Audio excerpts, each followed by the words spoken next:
A magnitude 3.4 earthquake occurred. Sulawesi, Indonesia. 23 kilometers WSW of Poso, Indonesia or 95 kilometers SA of Palu, Indonesia. On Friday, the 22nd of August 2025, at 15 hours 1 minute and 11 seconds local time, the quake had a depth of 10 kilometers and was not felt, or at least not reported so. Data source from EMSC. Did you feel it?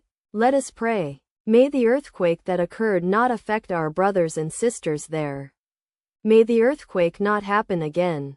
And may God protect everyone. Amen.